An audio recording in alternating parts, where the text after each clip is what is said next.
Salut tout le monde, bienvenue à un autre épisode de C'est quoi ta spécialité, le podcast où on reçoit un médecin chaque semaine pour lui parler de sa carrière et de son choix de spécialité. Cette semaine, on a reçu Dr Christian Iorio-Morin, qui est neurochirurgien à Sherbrooke. Ouais, c'était vraiment un bon épisode. Il a vraiment détruit des idées préconçues, je pense, que j'avais à propos de la neurochirurgie et aussi du type de personnes qui s'en vont en neurochirurgie. Il explique cette profession-là. On voit qu'il y a quand même une bonne qualité de vie qui m'a vraiment étonnée. Si vous voulez vous aussi vous faire surprendre par cette spécialité-là, qui a l'air vraiment d'être une belle spécialité, je vous suggère cet épisode. Donc, avant de commencer l'épisode, j'aimerais ça remercier notre commanditaire officiel, Archer. Archer, c'est une firme de finance qui se démarque vraiment par sa simplicité, sa rapidité d'exécution et son expertise. Oui, puis c'est une firme qui est spécialisée en médecins. Donc, n'hésitez pas à les contacter là, si vous avez des questions par rapport aux bourses, à la marge de crédit, à des assurances invalidité ou à des options de placement. Oui, puis en plus, les rendez-vous sont gratuits. Donc, on met le lien en dessous du vidéo. Pour vrai, vous ne perdez rien à aller les rencontrer. Ça vaut la peine.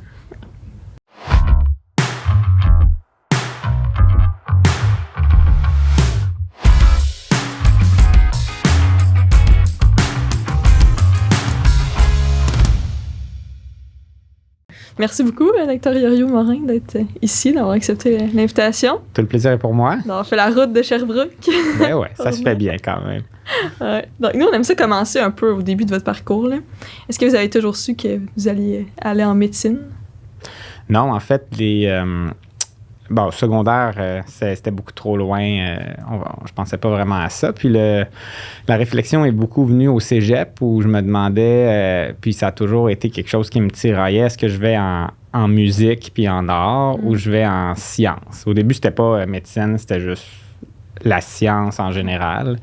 Et ça a été une décision difficile puis que j'ai tranchée en me convainquant finalement que si j'allais en sciences au cégep, je pourrais faire de la musique en parascolaire, alors que si j'allais en musique au cégep, ce serait dur de faire de la science en parascolaire. Alors, au cégep, je suis allé en sciences et à ce moment-là, je suis allé dans un stage d'été où est-ce que je faisais des expériences dans un laboratoire à McGill, en fait, dans le pavillon McIntyre en pharmacologie. Puis, je travaillais sur les récepteurs couplés aux protéines G. Puis, j'étais un étudiant de cégep. Là. J'ai aucune idée c'est quoi une protéine. J'ai aucune idée c'est quoi de l'ADN. Puis, je me suis juste trouvé un stage dans lequel il faisait du bénévolat.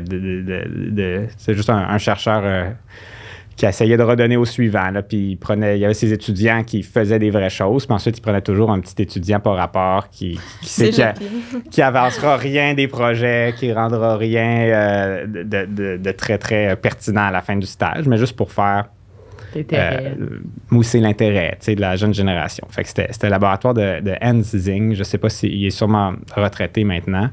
C'est un endocrinologue, dans le fond. Et puis, dans son lab, je suis tombé en amour avec la recherche, avec l'espèce de pouvoir juste prendre une cellule, lui injecter de l'ADN, puis qu'elle devienne verte ou fluorescente. Ou, cette espèce de contrôle-là sur la vie que je trouve absolument fascinant. Puis, à un moment donné, je me suis assis dans le bureau de Dr Zing, puis je lui ai dit, Dr Zing, moi, je veux faire de la recherche. Qu'est-ce que je fais? Je m'en vais-tu en biochimie? Je m'en vais-tu en pharmaco? Puis il m'a dit, non, si tu veux faire de la recherche, va-t'en en médecine. Fait que c'est comme ça que j'ai été vers la médecine. C'était pas initialement pour l'attrait des patients ou l'attrait des soins autant que pour l'attrait de la recherche. Moi, ça a vraiment commencé comme ça.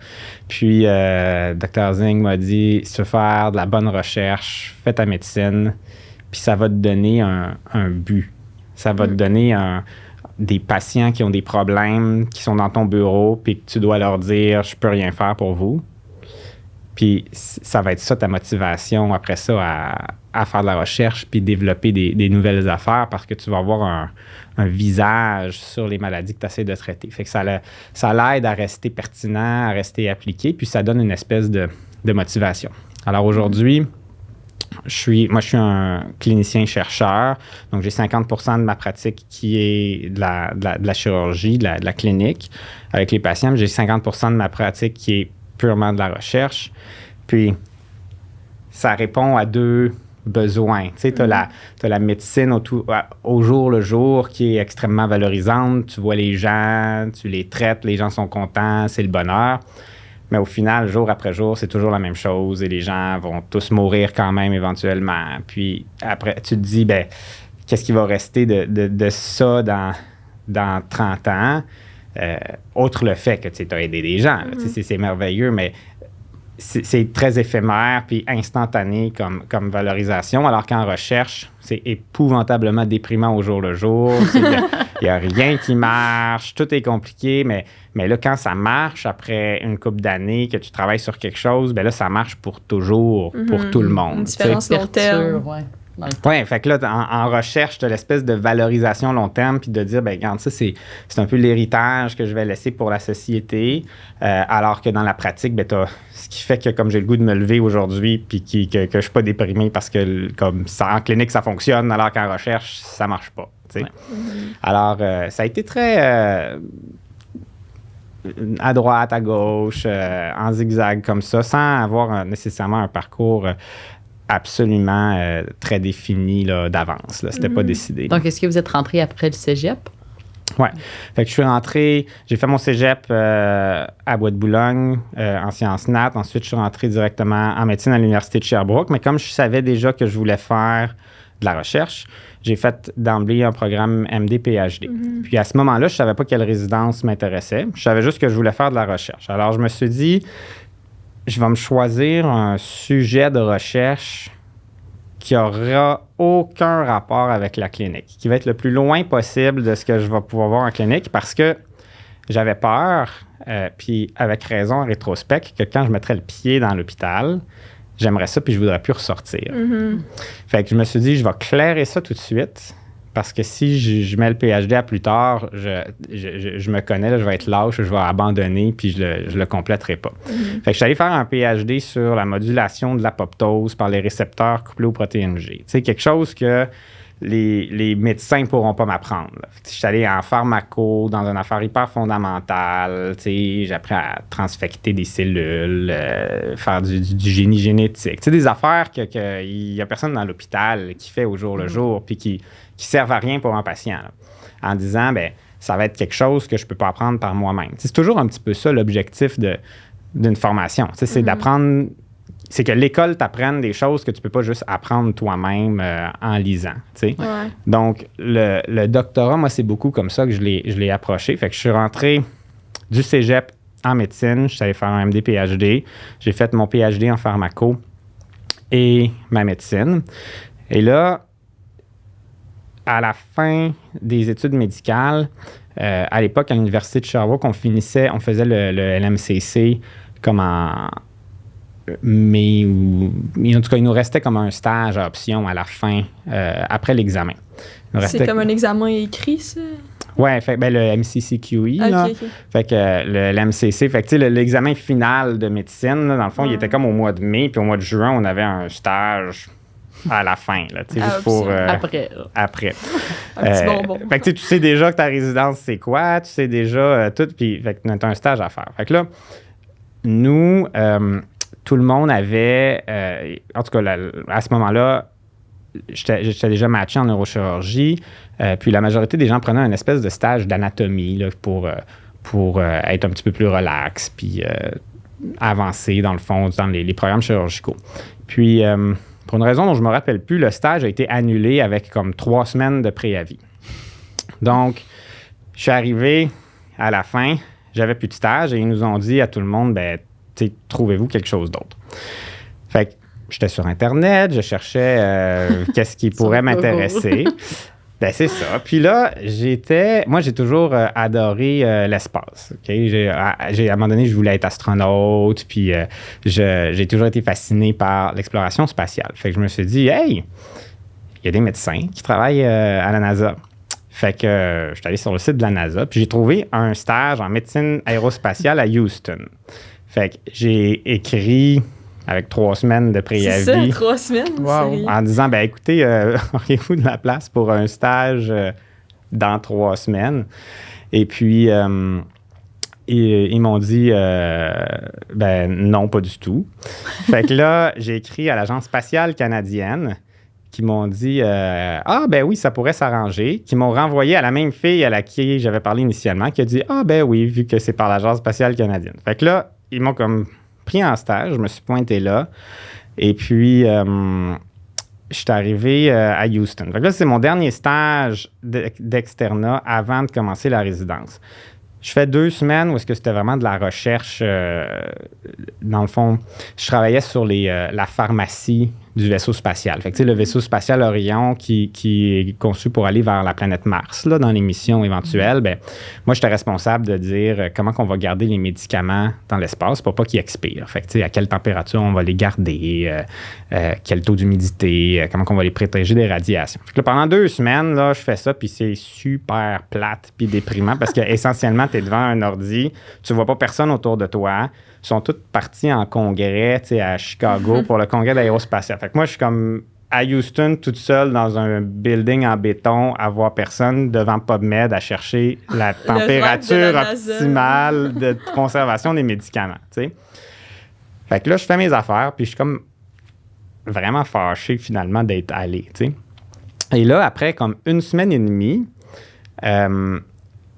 Chris Hadfield, qui était à ce moment-là commandant de la station spatiale, atterrit sur Terre. Fait que là, je me dis, écoute, j'étais à Houston, il atterrit cette semaine, là. Fait que j'écris à l'agence en disant, je suis à Houston, je suis badgé, pensez-vous que je pourrais comme juste rencontrer l'équipe canadienne qui va le recevoir, tu sais? Fait que là, je reçois un message du médecin de Chris Hadfield, Rafi Kuyumjian, qui est à ce moment-là, qui dit, écoute, viens me rejoindre au Starbucks demain à 3 heures, tu sais. Et je me pointe au Starbucks et puis je m'assois avec Rafi, puis on commence à parler de, tu sais, il m'explique un peu c'est quoi leur travail, c'est quoi la médecine aérospatiale, puis un peu comment le processus de réadaptation fonctionne. Puis là, on finit la conversation, puis il me dit bon, ben, écoute, t'es-tu un peu en avance dans tes choses de stage? Puis là, je dis ben ouais, mon rapport est pas mal déjà fini, tu sais, j'ai avancé ça, tu sais, c'était plate un peu. Là, il dit ben écoute, rejoins-moi demain à 8 heures, puis tu feras les 2 dernières semaines en réadapte avec nous. Oh tu sais. my God, c'est fou. Fait que là, je capotais. Je retourne chez nous, j'appelle ma blonde. Hey, tu devineras pas qu'est-ce qui est arrivé. J'ai rencontré l'équipe, nanana. Pendant que je suis au téléphone avec ma blonde, le téléphone sonne. Puis sur l'autre ligne, c'est marqué David Saint-Jacques. Fait que là, j'appelle. Puis David Saint-Jacques, c'est un des anciens gradués de McGill qui est allé en médecine et de famille, puis qui a fini astronaute. C'est notre dernier astronaute qui est monté dans l'espace. Puis là, David m'appelle, il me dit « Salut, on se connaît pas, mais Rafi m'a dit que tu étais là. On fait un souper pizza pour le retour de Chris Hadfield. Ça te tente-tu de venir? » Fait que là, je dis ben oui, écoute, je vais. Fait que là, je me pointe là. Puis là, j'ai rencontré toute cette équipe-là qui sont devenus comme des amis après. J'ai passé comme toute la suite du stage en compagnie de ces gens-là qui m'ont appris énormément de choses, qui ont toutes pas rapport à la médecine, qui ont toutes pas rapport à la recherche fondamentale, mais qui ont complètement changé un peu la manière dont j'approche les choses. C'est qui m'ont montré comment interagir, comment des entrevues médias, des affaires de même, comment tu gères ça, comment gérer le travail d'équipe quand tu as des situations un peu hiérarchiques fortes, tu sais, quand tu as un astronaute avec tous les autres, tu sais, ou que tu as comme une espèce de situation d'idole avec les fans. Comment tu gères ça pour être capable que, tu sais, tout le monde se sente bien, comment avancer dans les choses. Puis de remettre les choses en perspective aussi, où ce que je me suis rendu compte, c'est que pour le volet être un astronaute, bien, être un astronaute, c'est 15 ans sur Terre à écrire des procédures et 6 mois dans l'espace pour exécuter les procédures. Et ça m'a énormément réconforté avec le fait que, dans le fond, c'est pas ça pantoute que je veux faire, parce que j'haïs ça, être au sol puis écrire des procédures. Mais ce qui est devenu extrêmement clair quand je parlais à David, puis qui est vrai pour tous les choix de spécialité, c'est que ce qui compte dans une spécialité, c'est d'aimer ce que tu fais au jour le jour. C'est d'aimer la job aujourd'hui, demain, après-demain. C'est de te lever puis d'aimer ce que tu fais. Peu importe comment c'est compliqué de s'y rendre, puis comment est-ce que tu fais. Tu ne deviens pas astronaute pour flotter dans l'espace. Tu deviens astronaute parce que tu aimes réfléchir à ces choses-là, tu aimes planifier des procédures, planifier des sorties dans l'espace, planifier plein d'affaires qui font en sorte que quand tu vas te lever le matin pendant 15 ans, tu vas être heureux, même si tu ne décolles pas. Puis ça, c'est quelque chose qui est très, très transférable, je pense, dans notre pratique puis dans notre vie de tous les jours. Fait que j'ai fini mon externat avec cette espèce de stage-là vraiment incroyable. Puis, j'ai commencé la neurochir. Et là, en neurochir, j'ai fait mes 6 ans, dans le fond, à l'Université de Sherbrooke. OK. Et là, en neurochirurgie, après mes 6 ans, je me suis spécialisé dans un domaine de la neurochirurgie qui s'appelle la neurochirurgie fonctionnelle. Donc, ça, c'est une partie de la neurochir où, au lieu d'essayer de traiter la maladie, on essaie de traiter le symptôme. Donc, par exemple, si vous avez une tumeur au cerveau puis que vous êtes paralysé, bien, le traitement, c'est d'enlever la tumeur. Tu sais, ça, c'est la neurochirurgie oncologique. Si vous avez une hémorragie cérébrale à cause d'une anomalie vasculaire, un anévrisme qui saigne, bien, le traitement, c'est d'aller sécuriser l'anévrisme pour pas qu'il ressaigne. Ça, c'est la neurochirurgie vasculaire. Si vous avez une fracture de la colonne vertébrale parce que vous avez plongé tête première dans une piscine pas creuse, bien là, vous avez besoin de vis pour réparer la colonne. Ça, c'est la neurochirurgie spinale. Mais il y a des situations où on ne peut pas guérir le problème. Fait que, par exemple, vous êtes paralysé à cause de la sclérose en plaques. Vous avez de la douleur à cause d'un diabète. Vous avez des troubles du mouvement à cause du Parkinson. Peu importe le mouvement, vous avez des hallucinations, de la douleur, des paralysies, peu importe. Si vous avez un symptôme neurologique qui est causé par une cause incurable, en neurochirurgie fonctionnelle, l'approche, c'est de dire, bien, je ne peux pas enlever l'AVC, je ne peux pas enlever la sclérose en plaques, mais je peux aller jouer sur le circuit qui cause le symptôme. Donc, si tu as un tremblement essentiel, par exemple, il y a un court-circuit dans le cerveau qui fait que les bras bougent à chaque fois qu'on essaie de faire quelque chose, bien, on peut aller à cet endroit-là dans le cerveau, puis mettre une électrode là ou brûler cette zone-là et corriger le court-circuit. Si quelqu'un a de la douleur, bien, on peut aller couper le nerf qui fait mal ou mettre un stimulateur sur le nerf qui fait mal pour essayer de cacher la douleur. Donc, la neurochirurgie fonctionnelle, ça s'intéresse à ça, la spasticité, les troubles du mouvement, les troubles psychiatriques. Et puis, c'est d'utiliser des différentes technologies, là, soit de brûler des nerfs, brûler des circuits ou de mettre des électrodes pour les stimuler, pour interférer avec les circuits puis essayer d'améliorer la qualité de vie des patients. Fait que, j'ai fait 6 ans de neurochirurgie. Ensuite, j'ai fait 1 année de neurochirurgie fonctionnelle à l'Université de Toronto. Okay. Et puis, ensuite, je suis revenu à Sherbrooke. Puis là, maintenant, j'ai commencé une pratique, dans le fond, en 2020, où je suis neurochirurgien-chercheur. Fait que j'ai une pratique clinique de neurochirurgie fonctionnelle. Fait que surtout de la douleur, névralgie du trijumeau, douleur chronique, troubles du mouvement, troubles psychiatriques. Puis ensuite, j'ai un autre 50% où là, je fais de la recherche sur ces mêmes sujets-là, dans le fond. Moi, je vais revenir un peu à l'arrière. Je veux savoir pourquoi vous avez choisi la neurochirurgie. À quel moment vous êtes dans votre parcours en médecine, vous dites ah ouais, c'est vraiment ça que je veux faire? Bien, c'est arrivé, je pense, premièrement, en première année, quand on a fait la phase du système nerveux, où je trouvais qu'on ne comprenait pas comment ça fonctionnait. T'sais, je trouvais que ça avait l'air d'un gros ordinateur vraiment compliqué. Il y avait plein d'imageries, de scans, d'IRM qui sont quelque chose de vraiment le fun à faire. Il y avait des symptômes bizarres, là, des hallucinations, des psychoses, de la paralysie. Puis ça pouvait tout être un peu expliqué par un bug dans un programme informatique. Tu sais, moi, c'est l'espèce de vision que je me suis faite quand on a eu notre phase de neurologie puis qu'on a vu un peu les problèmes. Puis quand j'étais rendu à l'externat puis je regardais qu'est-ce que j'aime en médecine, mais tu sais, dans le fond, j'aime les ordis, tu sais, j'aime les affaires un peu geek, la technologie. J'aimais beaucoup l'imagerie, fait que j'ai considéré la radiologie.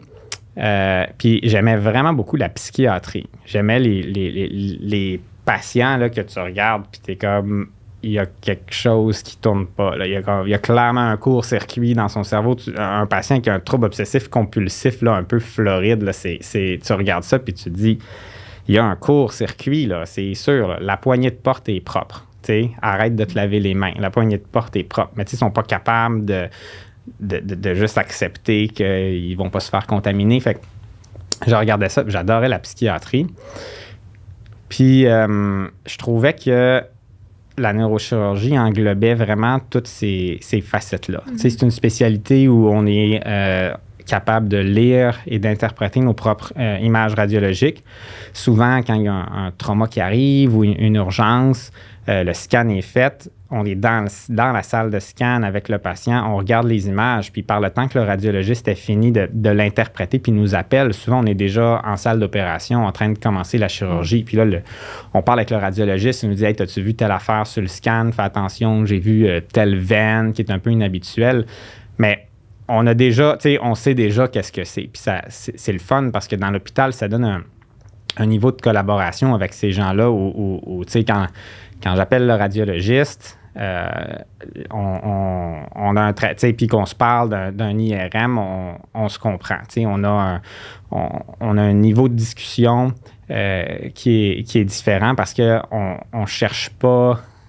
Parce qu'on comprend les examens, dans le fond, qu'on fait. On est capable de les interpréter, puis ils nous enseignent à les interpréter adéquatement. Fait que la neurochir, c'est une spécialité qui allie tout cet aspect-là, imagerie, que si vous aimez, ben il est là. Tout l'aspect chirurgical, j'aimais ça faire quelque chose, prendre un bistouri, couper de la peau, j'aimais ça. Mais je ne sais pas le gars le plus technique, qui aime à tout prix recoudre des intestins. J'aimais avoir un bistouri et avoir l'impression de faire quelque chose, mais juste assez, mais pas trop. Fait qu'en neurochir, ben, tu as cette affaire-là.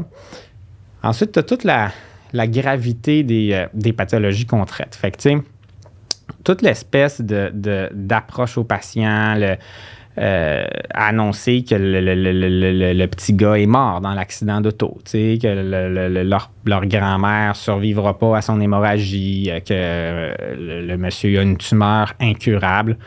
C'est un art de l'annoncer. Puis d'expliquer ça aux gens. Puis souvent, tu te ramasses avec des pathologies extrêmement graves en neurochirurgie pour lesquelles tu ne peux pas rien faire. Okay? Puis tu peux essayer des choses, mais ça ne marchera pas. On peut l'opérer, on peut sauver sa vie, mais on peut traiter la tumeur, mais on ne peut pas guérir la tumeur. Puis quand on est devant des situations comme ça, ce qui compte, là, encore plus que la chirurgie que tu fais, c'est l'expérience que tu fais vivre au patient. C'est comment tu lui annonces, comment tu lui expliques pour qu'il soit le plus possible en paix avec le diagnostic que tu lui annonces puis que tu ne peux pas changer. Fait que ça, tout cet aspect un peu philosophe, accompagnateur, communication, c'est quelque chose qui était très, très présent en neurochirurgie puis que j'aimais aussi. Puis que j'ai pas retrouvé avec le même niveau d'intensité dans les autres spécialités. Fait que j'avais l'imagerie, le côté geek, la chirurgie, l'intensité de la relation avec les patients. Puis la dernière chose, c'était le fait que, je veux dire, nos traitements ne marchent pas, puis les pathologies ne sont pas réglées. Fait que ça donne une espèce de potentiel à la recherche extrême. Où est-ce que si tu veux faire de la recherche sur n'importe quoi, regarde, c'est ouvert. Il n'y a rien qui marche, dans le fond. Là. Fait qu'on a le champ libre pour être créatif puis inventer des choses. Là. Puis une fois que vous avez su que vous vouliez aller en neurochirurgie, vu que c'est quand même compétitif, comment vous avez fait pour mettre les chances de votre côté? Ça, c'est c'est un défi. Présentement, il y a 2 postes par année au Québec qui sont ouverts en neurochirurgie. Il y en a plus que ça, évidemment, pour les gens qui appliquent partout au Canada. Au Québec, les candidats qui appliquent sont excellents. Puis ce qui fait que tu vas être pris ou que tu ne seras pas pris, là, ça devient beaucoup une question de approche, personnalité, les choses intangibles, plus que purement le dossier académique. Parce que les 10-15 personnes qui appliquent, ils ont tous des excellents dossiers académiques. Tu sais. Puis, donc, je pense que pour appliquer puis être compétitif dans l'application, bien, il y a, oui, là, avoir des bons commentaires, des bonnes références, tout ça. Il y a certains programmes plus que d'autres, mais où la recherche est valorisée. Donc, d'avoir une formation en recherche ou un intérêt en recherche, ça peut aider, mais c'est surtout d'être quelqu'un, puis là, je parle en tant que quelqu'un qui est rentré en neurochir, mais surtout en tant que quelqu'un qui maintenant regarde les candidats puis participe à la sélection. Puis quand je suis avec quelqu'un pour la sélection, une des choses qu'on se demande, c'est est-ce que je veux travailler avec cette personne-là? Ouais. Est-ce que je veux passer 12 heures consécutives en plein milieu de la nuit avec cette personne-là, puis savoir que comme quand tout va aller mal, puis que le patient va être en train de mourir, est-ce que c'est avec cette personne-là que je veux être? Puis est-ce que cette personne-là, sous stress, va être capable de rester gentille, puis de rester une bonne personne, puis de rester quelqu'un qui est positif envers l'équipe, puis qui n'enverra pas promener les infirmières à 2 heures du matin parce que les infirmières ne savent pas qu'est-ce qu'ils font, parce que c'est leur premier shift en neurochir, puis qu'est-ce que tu veux? C'est des infirmières de gynéco. Fait que là, sont en temps supplémentaire en neurochir. Fait que, tu sais, c'est beaucoup ça, je pense, qui fait la différence entre le top 6 là, pour les 2 positions. C'est qui la personne que, quand on la regarde, on a le feeling que c'est la personne qui a le plus le people skill, tu sais, la façon d'être un leader dans son équipe, la façon de rassembler les gens, puis de pas s'écrouler sous pression, puis de rester quelqu'un de positif, tu sais, qui ne deviendra pas déplaisant, parce que c'est une résidence stressante. C'est une résidence qui est épuisante, c'est une résidence qui a des longues heures. Puis moi aussi, je suis fatigué à 3 heures du matin sur une urgence. Puis la dernière chose qu'on a le goût, c'est d'être avec plein de monde fatigué, déplaisant. Tu sais, fait qu'on essaie d'être avec du monde puis de s'entourer de monde qui vont être positifs. Agréable, genre. Vous devriez faire vos entrevues à 3 heures du matin. Ça pourrait peut-être être une bonne stratégie de recrutement. Mais non, mais il y a une année où dans les entrevues, on leur a fait un escape room. On les a mis dans un... puis je peux vous le dire parce que les étudiants se le disent, mais on les a mis dans un escape room, puis on les a mis toute la gang ensemble. Puis on a regardé c'est qui m'énerve, puis que je veux pas comme avoir dans ma salle d'op, là, dans les 8. Puis c'est qui que, comme cette personne-là, a rien trouvé, mais a fait avancer tout le monde, puis est un point positif à l'équipe, tu sais. Puis... ce qui est fascinant, c'est que souvent, la performance dans des tâches comme ça ressemble beaucoup aussi à la performance académique, puis ressemble beaucoup au CV. Fait que quand on compare, mettons, les notes des gens sur les escape rooms, les notes des gens sur leurs notes, les lettres de référence, souvent, ça corrèle. C'est bien rare qu'on a des surprises, mais ça te montre que être un bon médecin, c'est un tout. Puis que, tu sais, les connaissances brutes, c'est évidemment essentiel, mais c'est pas suffisant pour être un bon médecin. Tu sais, puis c'est pas suffisant pour faire une bonne annonce à quelqu'un qui a une tumeur incurable et qui va mourir dans 6 mois. Tu sais, ça prend plus que juste savoir qu'il y a une tumeur incurable et qui va mourir dans 6 mois. Tu sais, la manière de l'annoncer est importante, puis c'est quelque chose qu'on essaye de détecter dans les candidats. Oui, puis justement, c'est ça. Y a-t-il des caractéristiques en particulier que vous diriez qu'en neurochirurgie, il faut avoir absolument? Je pense que le plus important, c'est probablement la passion du sujet.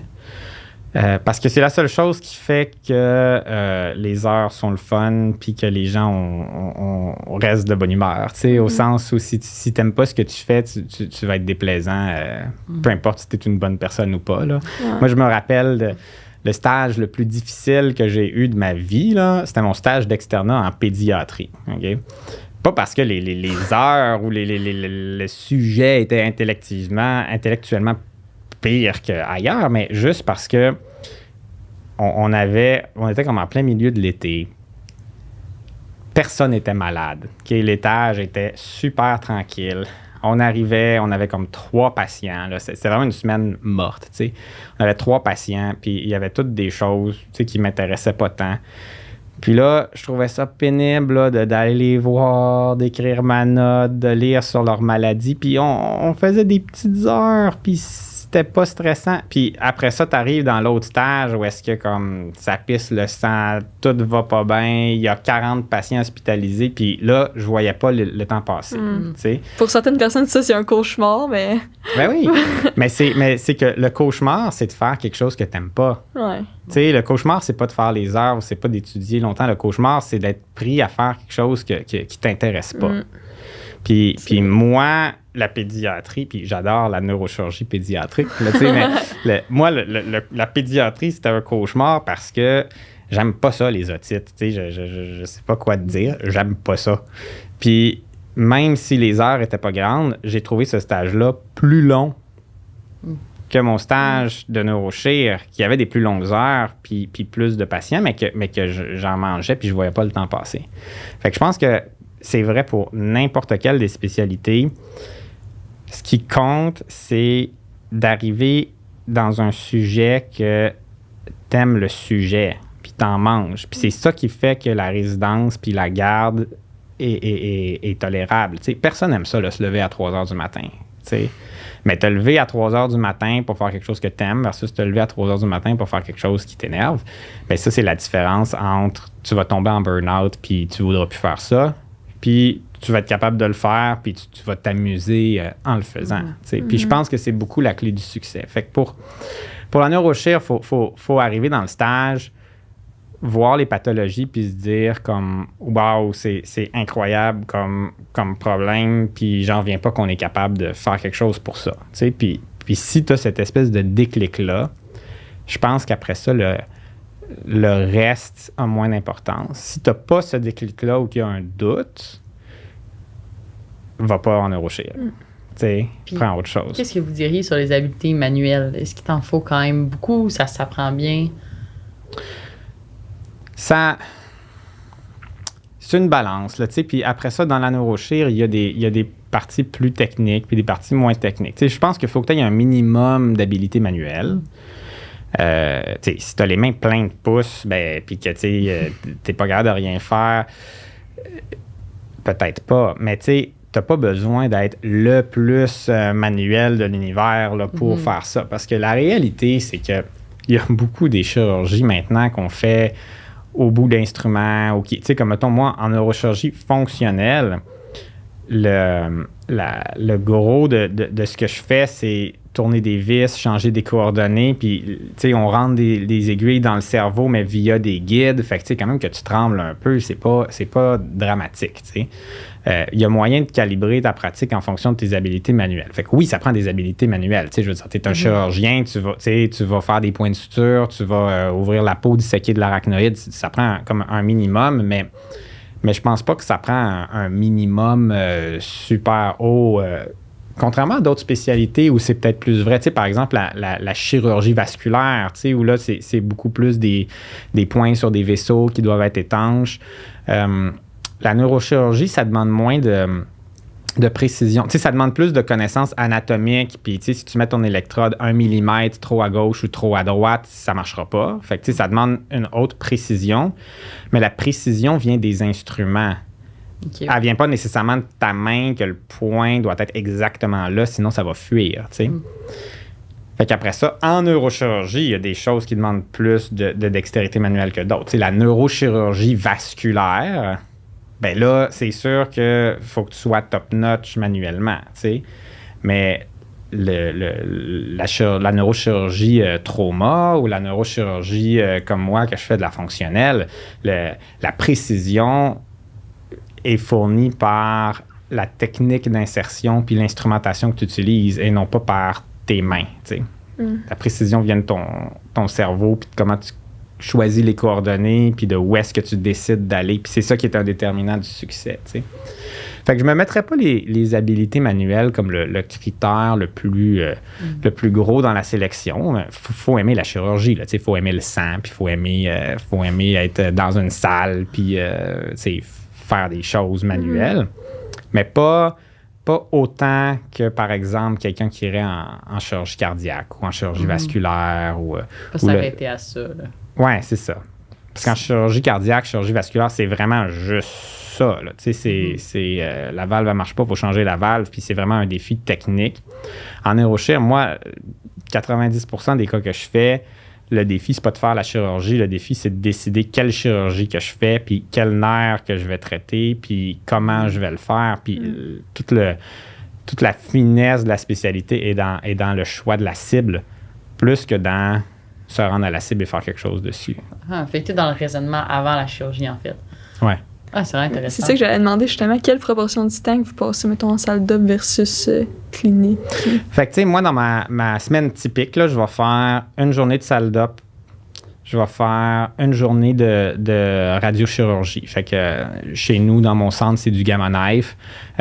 Si j'étais au CHUM, ce serait du Cyber Knife. Fait que, tu sais, chaque centre a un peu sa plateforme de radiochirurgie qu'ils utilisent. Fait que la radiochirurgie, c'est une sorte de radiothérapie, mais à haute précision qu'on utilise pour faire des lésions dans le cerveau, brûler des choses. Fait que, par exemple, des métastases cérébrales de petite grosseur, bien, on les zappe avec de la radiation.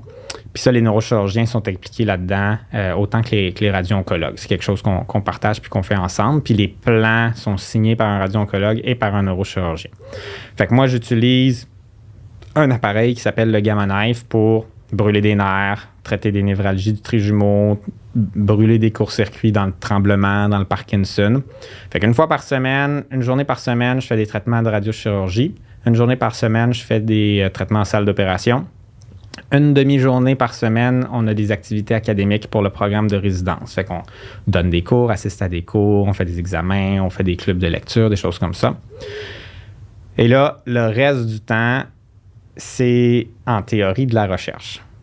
Fait que j'ai 2,5 jours de clinique, 2,5 jours de recherche. Puis là, si vous faites le calcul rapide, ben là, il n'y a aucun moment là-dedans où j'ai des gardes, puis aucun moment là-dedans où je vois des patients en clinique. Fait que là, ça se rajoute comme par-dessus. Fait que nous, de la manière qu'on est organisé, on va faire une semaine complète de garde. Fait qu'un 7 jours consécutifs.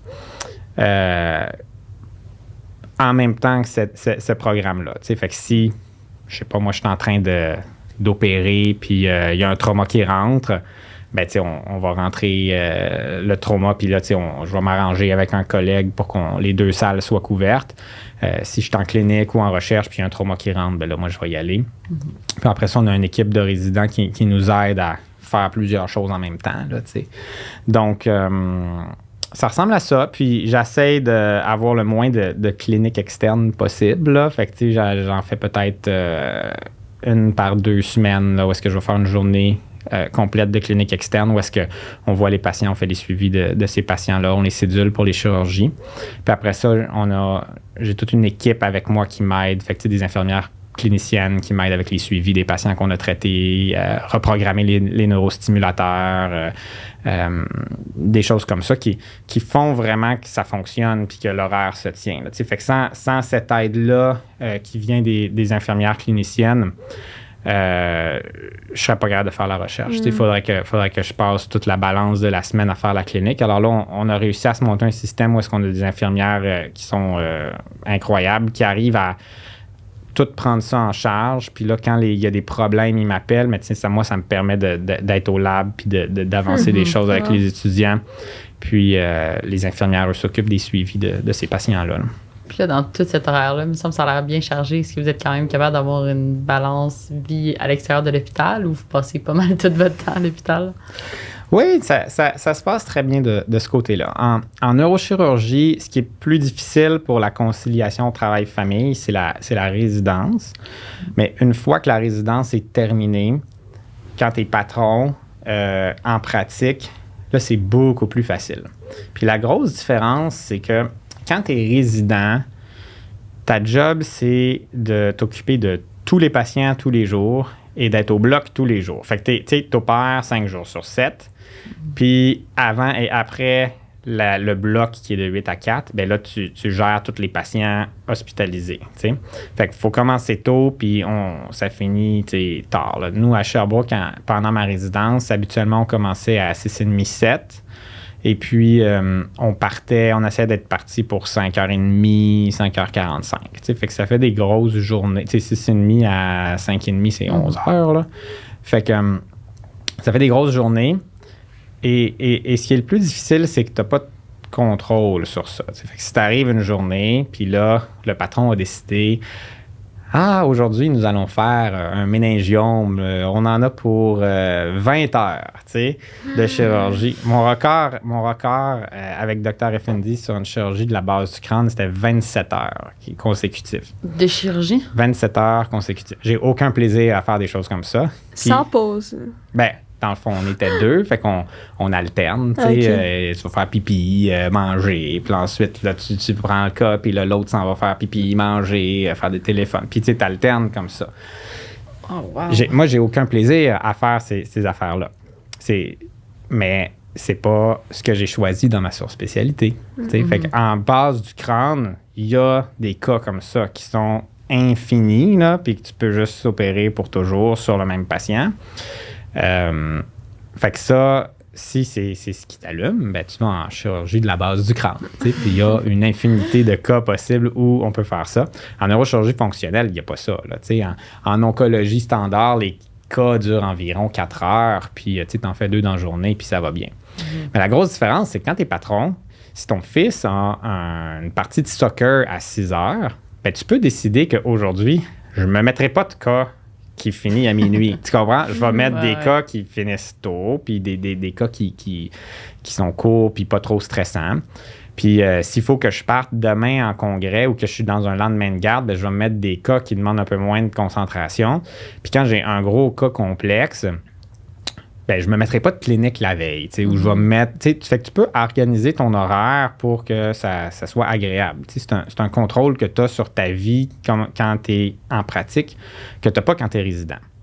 Fait que pour la conciliation travail-famille, ben, si je décide que je prends 2 semaines de vacances avec les enfants puis qu'on part telle date, ben, c'est ça, puis il n'y a pas vraiment de problème. Si les enfants, le lundi, ils ont une partie de soccer, ben, je peux décider que ma clinique, le lundi, ben, elle va finir à 3 heures, ou que mon bloc, ça va être des salles d'opération plus courtes, puis je vais finir à 4 heures, mais ce ne sera pas les cas qui dépassent puis qui finissent pour toujours, jamais, là, Donc, c'est possible, puis, fait que, tu sais, moi, ma conjointe est gynécologue, fait qu'on a 2 horaires de médecins à faire. Fait que nous, ce qu'on s'est organisé, c'est que moi, mes activités commencent à 9 heures. Fait que le matin, c'est moi qui fais la routine avec les enfants, puis moi, je rentre à l'hôpital à 9 heures. Puis je finis à 5 heures, 5h30. Puis elle a fini plus tôt, elle commence tôt, puis à 4 heures, elle finit ses affaires, puis elle va chercher les enfants. Fait que on a le pouvoir d'arranger ça. Ce qui n'est pas quelque chose que tu peux faire pendant la résidence. Ouais. Fait que la conciliation travail-famille, elle est difficile pendant la résidence. Puis ça prend une famille conciliante, là, une conjointe ou conjoint qui comprend, puis avoir la foi que c'est un état temporaire. Mais après ça, quand tu gradues, là, c'est vraiment plus facile. Beaucoup plus en neurochir que même en gynéco. Ouais. Parce que moi, en neurochir, j'ai 7 jours consécutifs de garde, mais sur les 7 jours, la garde est à la maison. S'il y a quelque chose, je vais y aller, puis tu sais, je vais opérer 3 fois, 3 nuits peut-être, un petit cas une par-ci par-là, sur les 7 jours. Alors qu'en gynéco, quand tu es de garde, c'est comme tu es dans l'hôpital, puis les accouchements, ils n'arrêtent pas. Là. Fait que tu travailles toute la nuit. Fait que moi, à 60 ans, en neurochir, je vais travailler bien moins la nuit que ma blonde, tu sais, qui, elle, va quand même devoir se lever pour des césariennes urgentes à 1h du matin. Étiez-vous les deux en résidence en même temps? Oui. Quand même, ouais. C'est ça. Ça quand même, ça dit, au moins, vous compreniez dans tout ça, tu sais. Il y a ça. Puis là, c'est ça, mais ça me fait penser qu'on a vu que c'est comme 9 personnes sur 10 en neurochirurgie, c'est des hommes. Mm-hmm. Fait que justement, là, ça m'étonne. On dirait, là, on entend que le mode de vie n'est pas si pire que ce que je pensais, en tout cas. Là. C'est quoi? Pourquoi d'abord, selon vous? Ça dépend des places aussi. Tu sais, si vous regardez, mettons, à Québec, il y a beaucoup de femmes, là. Tu sais, puis c'est je veux pas dire de statistiques comme ça, là, mais c'est au moins 30-40%, je pense, du département que c'est des femmes, là, au pif comme ça. Puis dans les résidentes aussi, il y avait beaucoup de filles. Je pense que c'est une question de modèle de rôle, plus que d'attrait de la spécialité. Là. Tu sais, la spécialité en tant que telle, ça change rien, là, tu sais, que tu sois un homme ou une femme, puis l'horaire que tu te fais après, puis qu'est-ce qui t'intéresse là-dedans, je pense que c'est tout à fait accessible aux deux. Il y a des places comme à Montréal où c'est... Puis McGill, puis Sherbrooke, en fait. Les trois centres, c'est juste des hommes. Là. Il y a une femme à McGill, neurochirurgienne, puis une au CHUM. Fait que, c'est une minorité. Mais je pense que, c'est probablement appelé à changer. Puis à Québec, c'est vraiment, vraiment plus prévalent. Puis tu vois, dans les résidents, il y avait comme plus de résidentes à Québec aussi que dans les autres programmes. Probablement parce que les étudiants de Québec sont habitués de voir des femmes neurochirurgiennes. Ouais. Puis ça leur donne un modèle de rôle que c'est possible. Puis ça se passe bien. Puis donc, je pense pas que c'est un problème. Puis je pense pas que la conciliation travail-famille devrait être trop un critère à long terme. Parce que c'est vraiment un problème qui est le temps de la résidence. Ouais. Puis c'est vraiment pas pire que la gynéco, qui est comme juste des femmes. Là, c'est vraiment pire, là, la conciliation travail-famille en gynéco. Là. Puis sinon, vous l'avez mentionné, donc il y a des centres de neurochir à Montréal, il y en a à Sherbrooke, puis il y en a à Québec aussi. Fait qu'il faut quand même... T'habites dans une grande ville ou quelque chose comme ça, est-ce que vous allez parfois en région ou les gens de région viennent toujours à vous? Ça dépend. Fait qu'il y a des centres universitaires de neurochirurgie qui sont dans le fond, les 4 universités. Puis après ça, il y a des centres de neurochirurgie régionaux qui sont c'est plus défini par la quantité de services offerts que par le lieu. Fait que, par exemple, à Montréal, tu as de la neurochirurgie à Maisonneuve. C'est un centre régional, même si c'est à Montréal. Tu as de la neurochirurgie à Longueuil. Tu as de la neurochirurgie au Jewish. Fait que sur l'île de Montréal, tu as des centres où tu as des traitements de surspécialité qui sont dans le CHUM puis à l'Institut de neuro. Puis dans le reste du Québec, c'est à l'Enfant Jésus à Québec ou au CHU à Sherbrooke. Puis après ça, les autres centres font de la neurochirurgie plus générale qui va être typiquement tous les traumas, les saignements intracrâniens simples qui ne nécessitent pas d'intervention endovasculaire, les tumeurs simples, fait que les métastases, les gliomes de haut grade. Puis après ça, le reste va être référé dans les centres tertiaires où là, tu as besoin souvent de plus d'infrastructures. C'est pas que les chirurgiens de ces centres-là ne pourraient pas le faire, mais c'est que si tu te lances, par exemple, à faire de la neurochirurgie vasculaire, ça prend pas juste un neurochirurgien qui est capable de faire ça. Ça prend des neuroradiologistes qui sont capables d'interpréter des images plus funky. Ça prend un plateau d'angiographie dans lequel tu peux faire des coilings. Donc, c'est vraiment un travail qui demande une grosse infrastructure. De la chirurgie spinale, par exemple, ça te prend un scan intraopératoire pour faire des chirurgies complexes. Ça te prend tout un kit avec des vis, plein d'instruments particuliers que tu dois avoir en consigne. Puis pour pouvoir les utiliser puis les avoir en consigne, il faut que tu aies un volume de cas suffisamment pour le justifier. Fait que, mais il y a de la neurochirurgie à Chicoutimi, il y a de la neurochirurgie à Trois-Rivières, à Gatineau, à Longueuil, qui sont tous des centres régionaux où si tu es un neurochirurgien qui veut une pratique régionale et générale, parce que c'est surtout ça l'attrait de ces centres-là, c'est que tu restes avec une pratique générale. Ben, tu peux aller à ces endroits-là. Fait que moi, par exemple, j'ai une pratique spécialisée en fonctionnel. Je fais que de la douleur, des troubles du mouvement, des troubles psychiatriques, de la spasticité. Tu sais, je fais pas des tumeurs. Fait que quand j'ai une tumeur qui rentre sur ma garde, à moins qu'elle saigne puis qu'elle est en train de mourir puis qu'il faut que je la fasse en urgence, je vais la faire, mais sinon, elle est référée à un collègue qui ne fait que de l'oncologie. Puis si tu as une belle tumeur qui serait bon, le fun à faire, ben, tu la donnes à ton collègue, que c'est ça sa job. Puis de la même manière que si l'autre personne reçoit une superbe névralgie du trijumeau, qui est une belle chirurgie à faire qu'il aurait le goût de faire, ben, il m'a donne parce que c'est moi qui fais les névralgies du trijumeau. Fait que c'est des pratiques très, très, très spécialisées. Alors que l'avantage, c'est que si tu es dans un centre régional, ben, tu peux les faire. Puis c'est toi qui décides, es-tu à l'aise ou pas de les faire. Puis, si tu n'es pas à l'aise, bien là, tu peux la référer ailleurs, selon le niveau. Souvent, ce qui va arriver aussi, c'est qu'on va avoir, par exemple, les gens à Chicoutimi pour les névralgies du trijumeau, bien, ils vont faire la première ou la deuxième chirurgie, tu sais. Puis, après ça, quand ça ne marche plus, bien là, ils nous les réfèrent pour le traitement de la récidive, tu sais. Fait qu'il y a comme une espèce d'équilibre qui se fait, mais c'est possible d'avoir une pratique régionale générale. Puis c'est possible d'avoir une pratique universitaire spécialisée.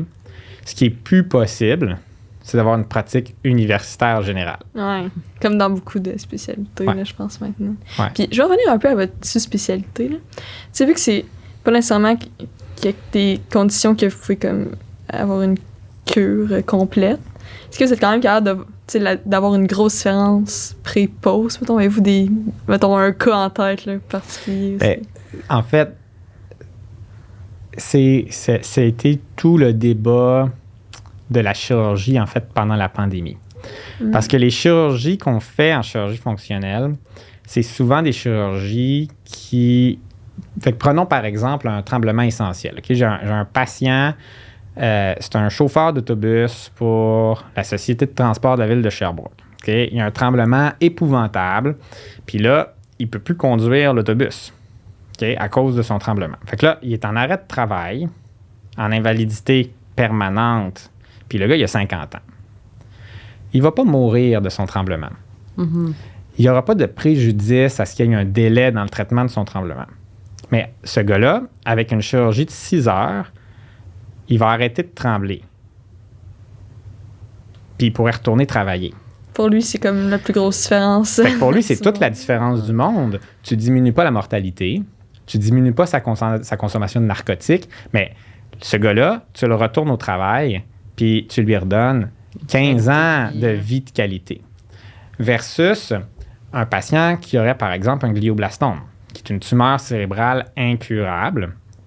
Si tu ne l'opères pas, dans 3 mois, il est mort. Okay? Si tu l'opères, dans 18 mois, il est mort. Dans les 2 cas, il va mourir. Puis, présentement, on a donné la priorité à ces gens-là parce qu'on veut que les gens aient accès à ça. Puis cette personne-là, si on ne la traite pas maintenant puis qu'on retarde sa chirurgie d'1 an, elle va avoir un préjudice, puis elle ne survivra pas.